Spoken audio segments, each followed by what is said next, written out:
this was a rough trip all the way around. They got Yannick back last night, and he was so excited to play the first time he got the ball. He spun around like a top eight times and then lost the ball, right? Because he was just too juiced, and he picked up 3 fouls in the first half. He fouled out of the game. He only played 12 minutes in the game, right? He needs to just settle down and just play his game. Ace was as live last night as I've seen in a while. I thought Ace played his best game since the Rutgers game. He was live. But you're going to lose games. I mean, when I sat down today, I decided to update everything on Penn State. I already have Washington almost done. They're going to play Ohio State tonight. Yeah. And when a team shoots 67%, 75% in threes, 82% at the free throw line, you're going to lose. Now, their goal was to take away as much as the inside stuff as possible and, play the bet on how they shot threes. Because they ranked last in the Big Ten in conference games in points from the three-point line. In other words, the percentage of points they get from the three-point line. So you make a bet. Agbo, but Agbo is a good three-point shooter. He took a sledgehammer to that thought last night. But he's a good three-point shooter, so I'm going to leave him out of this for the moment. Because, I saw Agbo last year at Boise because he was Boise was in the tournament we were in down in Orlando. Okay? So I know Chisbo can shoot. All right? And Agbo had a great night last night shooting the ball. But this is what you run into. Shelley is 1 for 8 on the season. Hit is only 3. Claude have been 1 for his last 4. Not a big, but he's not a 3-point shooter. He hits it. Who's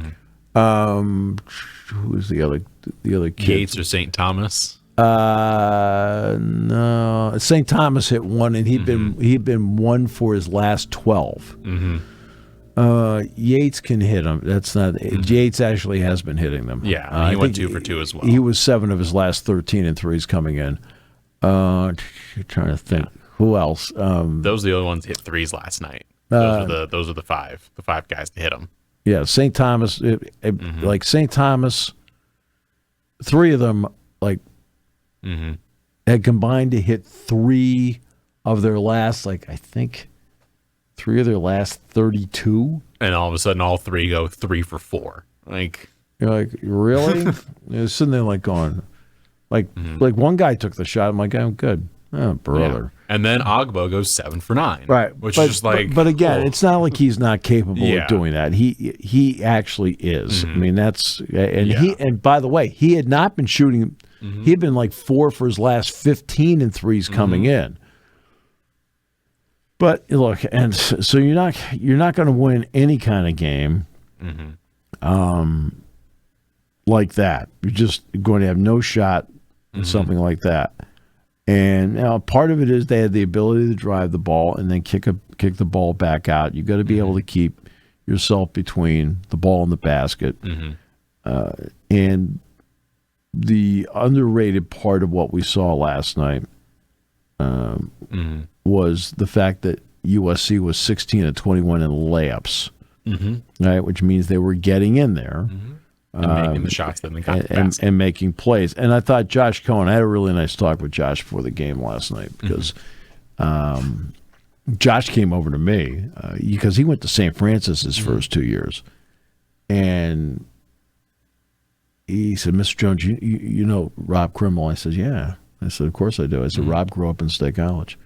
Right? And he said, I know his dad really well. And he said, and Ken, his brother, played at Penn State. And so I talked to him. He said, "I love being there. It was great." He says, "Please tell Rob I said hi." Now he transferred out. He went to UMass. He played for Frank Martin. That didn't go great. It's been okay for him at USC. He had a good game last night. I thought because they'd taken him out of the lineup. They were starting Rashawn Agee in his place the last 4 games. Well, they started him last night, gave him another chance, and Josh played very well last night for them. So it's a rough trip. Washington is next. Washington is going to be playing Ohio State tonight. In Columbus, because that's part of their 2-game swing. That's how they have to do it with everybody.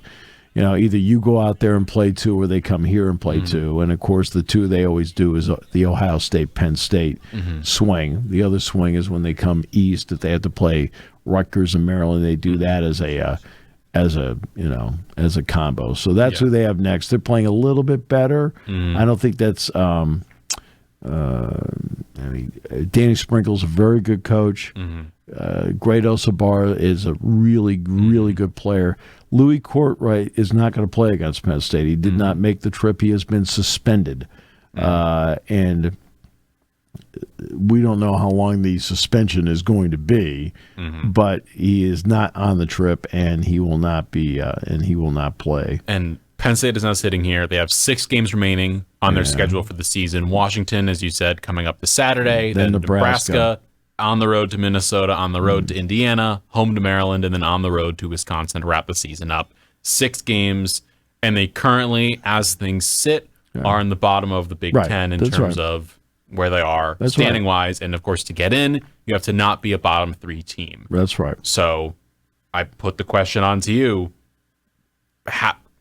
Penn State's got 6 games. They have to go, 5-1 at this point to get in? 4-2? Like, how do they make their way into this tournament if they're sitting currently in the bottom? 3-3. 3-3, but you got to win one first. I'm presuming you'd have to beat Washington, beat Minnesota. Look, you got to beat somebody, okay? I don't care who's next. They got to win a game, okay?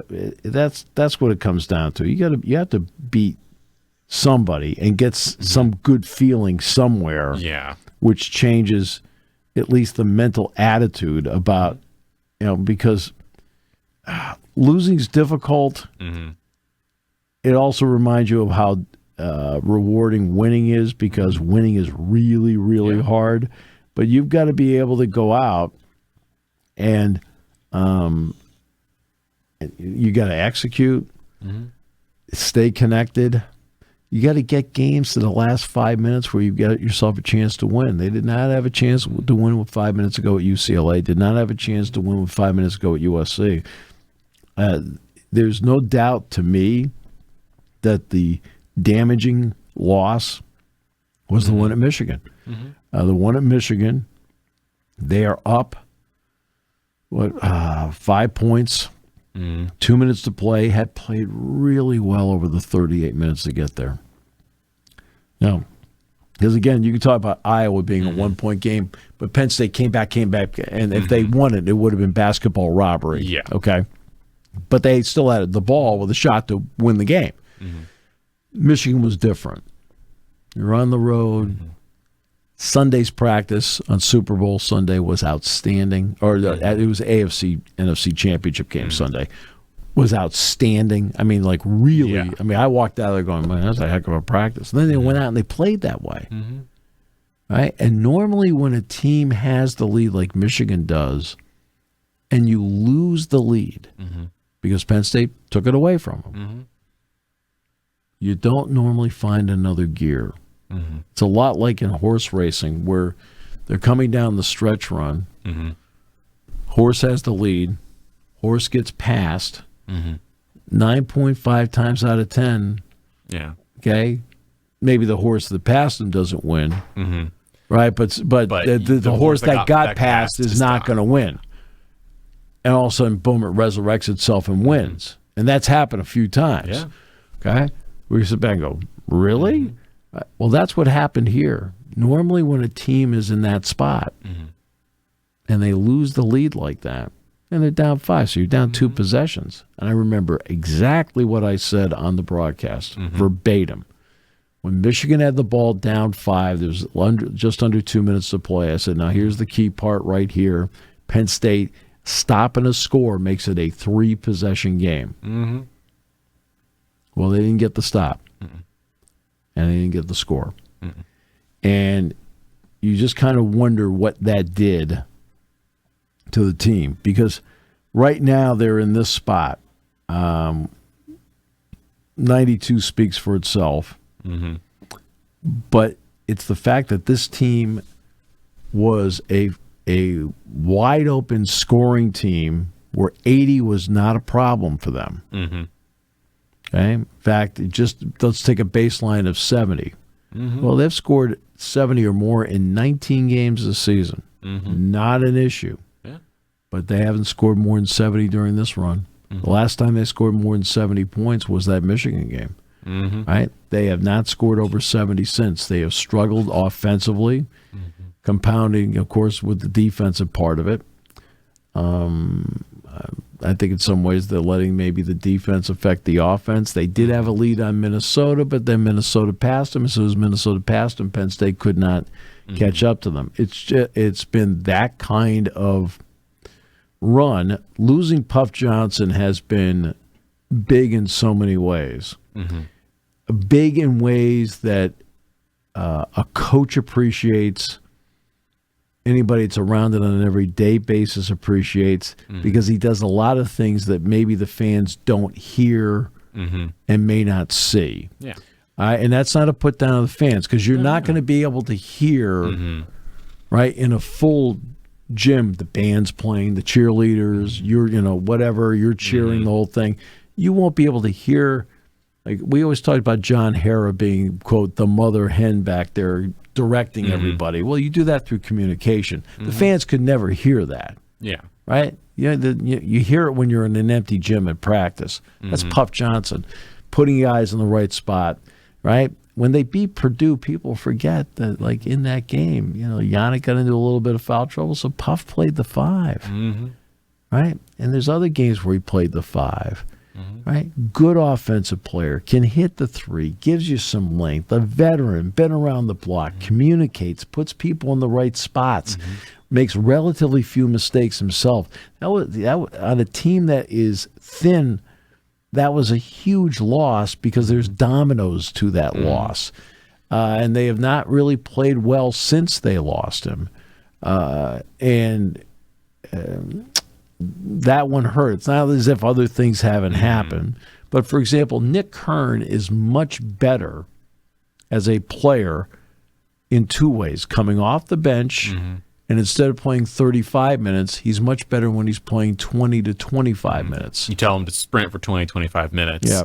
He's got more juice in the tank, and it makes his action, his play, turns it up a notch. And you're also then missing the possibility of times of having both Puff Johnson and Nick Kern on the floor at the same time, right? I mean, that's where you're losing, right?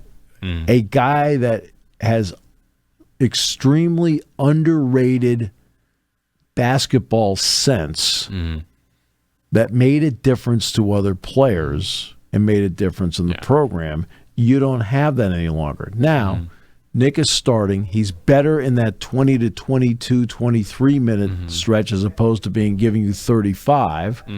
But at the same time, with him starting, you don't have Nick Kern coming off the bench. You've got somebody else coming off the bench. Now, Dom Stewart, to his credit, I thought had an excellent West Coast trip. He has put himself in a position to absolutely earn more minutes. He's got the kind of shot that can really help you out. He's improved defensively. He's still got work to do. There's no question about that. But this is where they are right now, and that is it's not a great place to be. No, in. it's not.